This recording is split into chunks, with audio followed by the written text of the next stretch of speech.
ये SC ST OBC को हिंदू मानते ही नहीं। अगर एससी एसटी ओबीसी को हिंदू मानते होते तो तथाकथित अगड़ी जात के लोग भी इस कानून का स्वागत करते।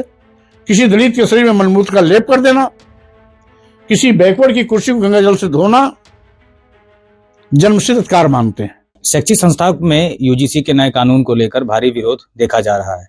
इस पर बात करने के लिए हमारे साथ स्वामी प्रसाद मौर्य जी हैं। स्वामी प्रसाद मौर्य जी, ये कैसे आप देखते हैं इस चीज को?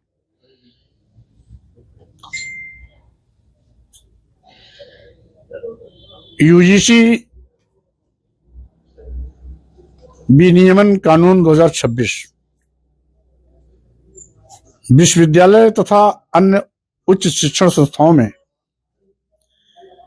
एससी एसटी ओबीसी छात्र छात्राओं के साथ जो उत्पीड़नात्मक कार्रवाई होती है, भेदभावपूर्ण बर्ताव किया जाता है, सामान्य मेरिट से भी ज्यादा अंक पाने के बाद भी नॉट फाउंड सुटेबल कहकर के बाहर का रास्ता दिखा दिया जाता है। वहीं दूसरी ओर इन उच्च शिक्षण संस्थाओं तथा विश्वविद्यालयों में assistant professor, associate professor, reader तथा प्रोफेसरों की तैनाती में आरक्षण व्यवस्था को पूरी तरीके से नकार दिया जाता है। यहां तक कि एडहॉक प्रोफेसर और गेस्ट प्रोफेसर में तो आरक्षण व्यवस्था कभी लागू ही नहीं होती है। इन सब से न्याय दिलाने के लिए, एससी एसटी ओबीसी के साथ हो रहे भेदभाव को खत्म करने के लिए, उनके हकों पर डकैती न पड़े, सामाजिक उत्पीड़न न हो, इसको कानूनी अमली जामा देने के लिए यूजीसी विनियमन 2026 कानून आ रहा है, जिसका हम स्वागत करते हैं और सरकार का यह स्वागत योग्य कदम भी है। क्योंकि भारतीय संविधान में पहले से इस बात की व्यवस्था है कि किसी व्यक्ति के साथ धर्म, पंथ, संप्रदाय, जाति, लिंग, जन्म स्थान के आधार पर भेदभाव नहीं किया जा सकता। यह कानून संविधान सम्मत भी है। संविधान द्वारा दिए गए निर्देश के इंप्लीमेंटेशन के क्रम में यह कानून लाया जा रहा है। इसलिए इसके विरोध का कहीं दूर दूर तक कोई औचित्य नहीं है। अगर विरोध तो हो रहा है, आज लखनऊ यूनिवर्सिटी में जो भी विरोध कर रहे हैं वो एससी एसटी ओबीसी पर जुर्म जातीय अत्याचार करना, शोषण करना, मारपिटाई करना, सामाजिक रूप से अपमानित करना, कभी किसी आदिवासी के सिर पर पेशाब कर देना, किसी दलित के शरीर में मलमूत्र का लेप कर देना, किसी बैकवर्ड की कुर्सी को गंगा जल से धोना जन्मसिद्ध अधिकार मानते हैं। सच पूछिए तो ये उनके खिलाफ कानून नहीं है, न इस कानून से उनका कोई नुकसान होने वाला है। इसलिए तथाकथित ऊंची जात का दम भरने वाले लोगों को अपनी सोच भी ऊंची करनी चाहिए। जब इनको अपना उल्लू सीधा करना होता है,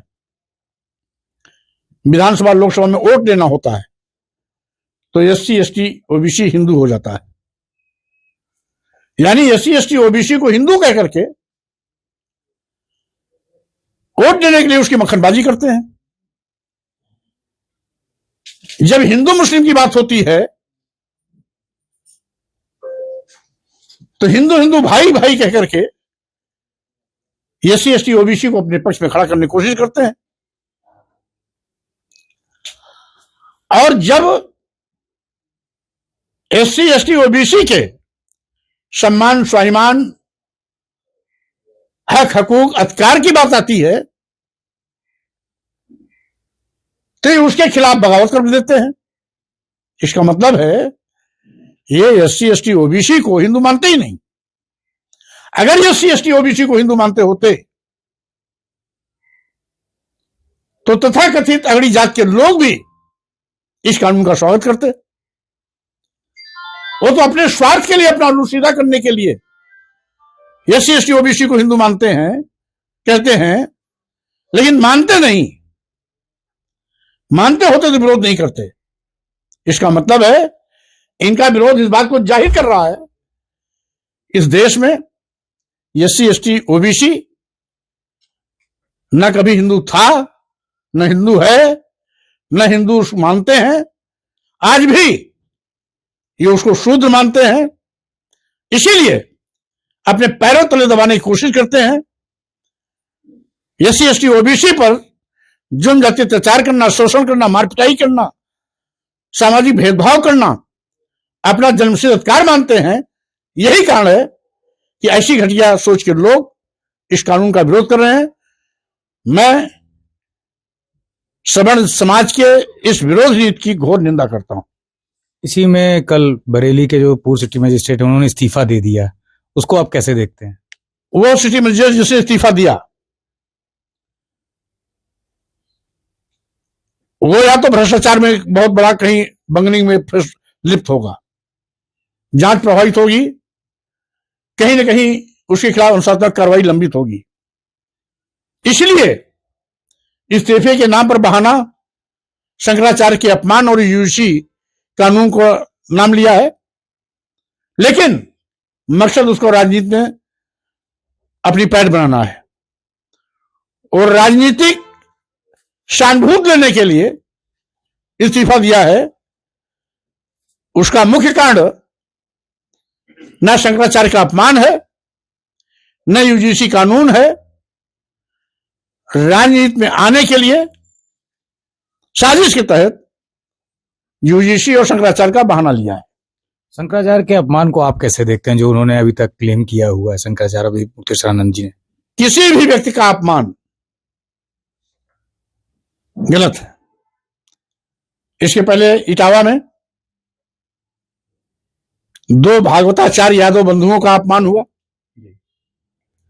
उनका सिर मुड़ा दिया गया, चोटी उखाड़ ली गई,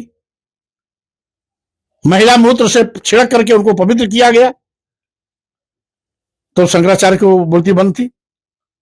शंकराचार्य एक बार भी नहीं चीखे चिल्लाए।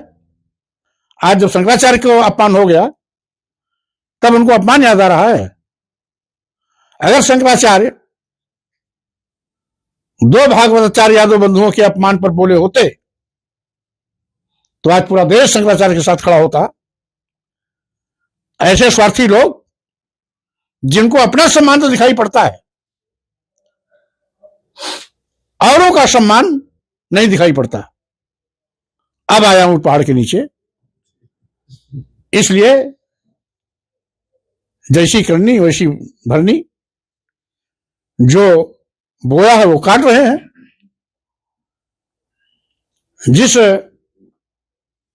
भाजपा सरकार को सारे शंकराचार्यों ने आशीर्वाद देकर के सत्ता में पहुंचाई थी, आज उसी सरकार के दुष्कर्मों का परिणाम भोग रहे हैं।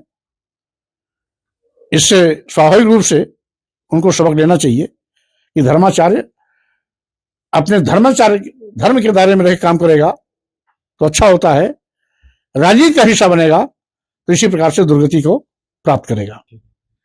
तो ये थे हमारे साथ स्वामी प्रसाद मौर्य जिन्होंने मुखरता से अपनी बात रखी यूजीसी पर और शंकराचार्य अभिमुक्तेश्वरानंद के ऊपर। लखनऊ से अंकित मिश्रा की रिपोर्ट, यूपी तक।